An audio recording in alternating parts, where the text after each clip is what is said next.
Call this called meeting to order. Got an agenda on the agenda. We do have a item to add. We'll go over it after the first one, and I'll turn it over to Mr. Boyd. Sure. Well, we do have two items that's advertised on the agenda. The first one was we had a late overnight trip request, and it will occur over spring break. So, instead of approving and then getting approval after the trip at the April meeting, we put it on the agenda. So it's David Crockett softball team attending the Cal Ripken, experience is what they've identified at Myrtle Beach during spring break, the 24th through the 28th. Do we have a recommendation on that? So moved. I'm done. Put that form of motion. I do. Do we have a second? Second, please. Discussion. Roll call vote, please, Jennifer. Mr. Huddleston? Yes. Mr. Walters? Yes, ma'am. Mr. Irvin? Yes. Ms. Buchanan? Yes. Ms. Dellinger? Yes. Mr. Fleener? Yes, ma'am. Mr. Hammond? Yes. Mr. Baxter? Yes. All approved. Thank you. Okay. Next item is a litigation that involves several districts, and Mr. Bennett is here to kind of shed some light and give some detail, but really what the item is do we want, as a school system, does the Board of Education want to join this lawsuit focusing on the damage that we believe is caused by social media companies or by the product, the platforms on children? Yes, sir. Yeah. Thank you, Mr. Boyd, Mr. Chairman, members of the board. So what you have before you is a proposal by a firm out of California to represent the Washington County Board of Education in a class action lawsuit against the social media giants. The theory of this lawsuit is that the social media giants are deliberately targeting our middle school and high school kids, also elementary school, but they don't really buy a lot of things, so it's really it's focused commercial targeting on our middle school and high school kids with anything that is click-worthy.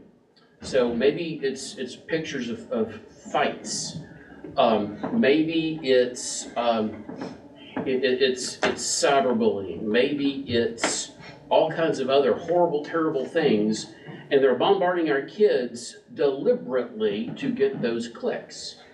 And somehow, when this litigation started many months ago, the courts were a little skeptical, but they allowed the lawyers to proceed with discovery and ask some questions and do some investigation. And what they were able to figure out is that there's an algorithm in place, and I'm not a computer science guy. I can say the word algorithm, but I can't really tell you everything that they have to go through to design these.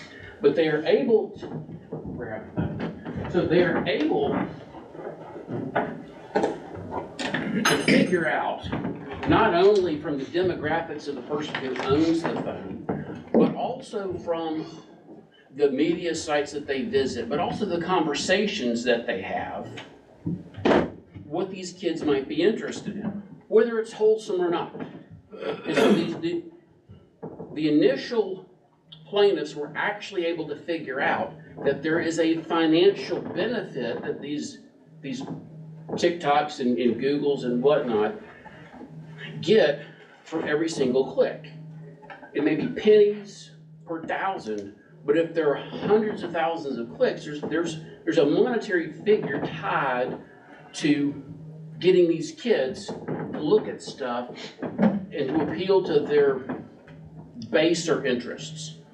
And so once they figured out that there was actually a targeted effort to market to our kids, and that there are no guardrails whatsoever, and really the more base the interest might be, the more kids are clicking on it. You know what I'm saying? They're not clicking on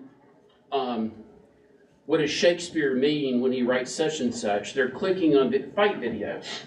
I don't know if you saw the news program about what Bradley County was dealing with and how kids were actually, I know it was all over the law enforcement community, but kids were actually able to upload pictures of fights in the Bradley County school system, and kids were just constantly clicking. And what does that mean? Well, hey, I wanna be able to upload stuff too, so I can be popular. So they either trigger a fight or they film a fight, and so it snowballs. Well, so what does this have to do with us? Well, day in and day out, Mr. Boyd's administration has to deal with the fallout of social media and the disruption it causes in the schools. You're dealing with violations of the Code of Acceptable Behavior and Discipline. You're dealing with threat assessments, Mr. Walters' line of work. You're dealing with all kinds of social and emotional issues, all because these social media giants have no guardrails because they're just trying to sell clicks. And so this law firm, Franz such and such, has now gone around the country, like literally around the country, and has solicited mid-sized school boards to join in the fight. And there's a promise that there could be some kind of financial reward. I've been told that there could be a substantial recovery. I'm gonna be honest, I don't really believe that. I think that if that were true, the reality is the more people who jump on the bandwagon to say, hey, we've been harmed in some way, shape, or form, any recovery is going to get diluted. That's not why we would be doing this if the board chooses to do this. The reason to do this is to try to put some guardrails in place so that these aren't the wide open commercial traps that they currently are. So the agreement before you is basically allowing this firm to represent the board in this litigation. There is no financial cost for this board whatsoever up front, zero. If there's any kind of recovery, it would be out of some large pot. And so it would behoove us to get our name in earlier rather than later. I understand that there's maybe an April 1st cutoff. If you want to be a part of like the big pot, there's a big pot, there's a medium-sized pot, and then later on there's going to be a smaller pot. And the Johnny-come-latelys are going to be in the smaller pot. Right now, we have a chance to be in the bigger pot. Again, we're going to share with a bunch of other people unless we happen to get tapped to be what's called a bellwether district. I do know that they are looking for probably 3 or 4 districts of about our size, because we're kind of like the everyman size district in terms of the entire country. What are the odds that we get picked? I don't know. Now, if we get picked, here's the thing, it's a whole lot more work, but we'd also could get more recovery. Again, that's not the motivation here. The motivation here is to try to put some guardrails in place. Again, no upfront cost for us. If we recover anything, Franz would recover, would get 25% in terms of attorney's fees. Full disclosure, they've offered to share that with my firm and with Lewis Thompson, because Lewis Thompson is statewide collecting a lot of data, and I'm going to take as much burden off of Mr. Boyd's administration as I can. So they're going to share some with me. Again, I'm not holding my breath, to be perfectly honest. If there's a recovery and there's some court costs that the plaintiffs have to pay, it would also come out of that recovery, but it's been kept at 2%. So let's say we recover $100.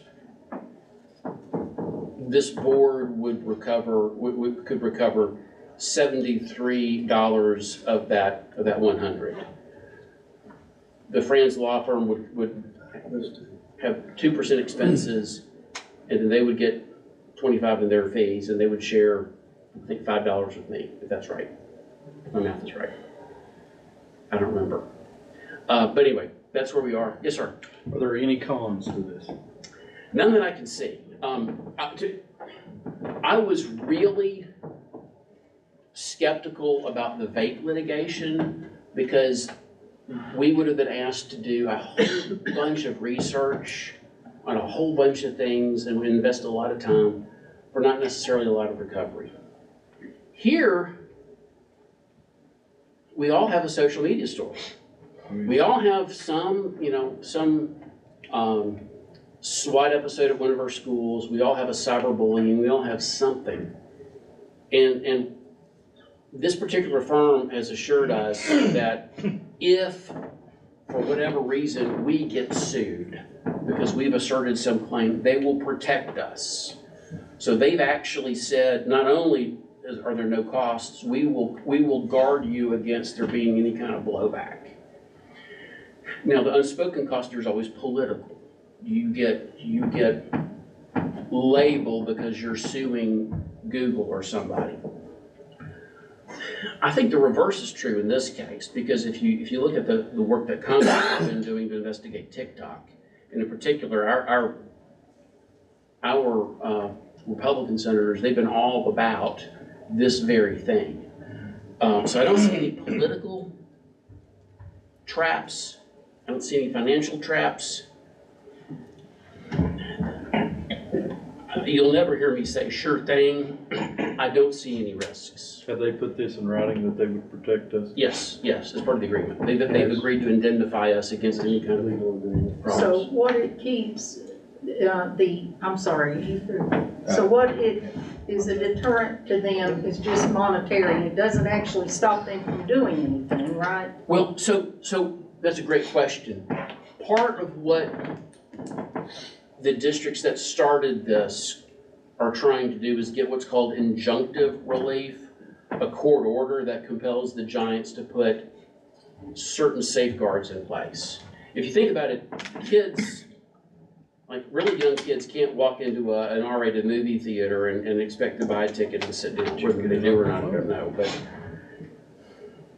Legally, they But can't. legally, they can't. But there's absolutely no guardrail on this. And there's a financial incentive for there not to be a guardrail. So part of what they're trying to do, as I understand their theory, is they want to whack them with a penalty. So and in this country, honestly, your biggest deterrence is financial. But on top of that, they want to compel them to adopt certain safeguards so that they can't market our kids all day, every day. And I mean, we all have our own private experiences where, I mean, if you're sitting here talking about going on a vacation to the Florida Panhandle, not so coincidentally, tomorrow you're going to find something in your Google feed about the best restaurants in the Florida Panhandle.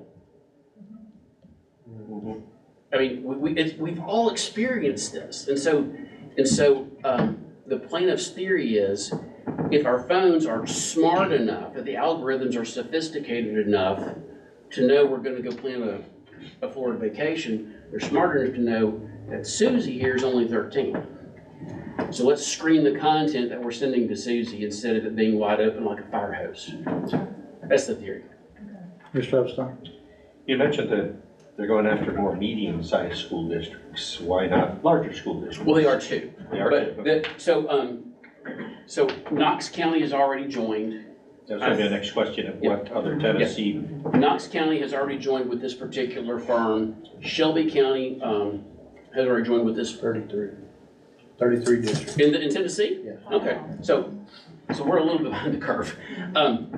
Hamilton County, I suspect, is going to join Thursday. Six in Northeast Tennessee. So yeah, Greene there's- County, Greenville, Hamlin, Johnson City, Johnson County, and Sullivan County. So I mean, honestly, there's a political, I would argue that there's maybe a political consequence of not being in the group. Okay. I just want to say one more thing. You know, a lot of times I feel powerless at this table because all we can control is while these kids are in school. But this is something, and I don't know much about this, but this just gives us an opportunity to fight for our kids all hours of the day. And that excites me.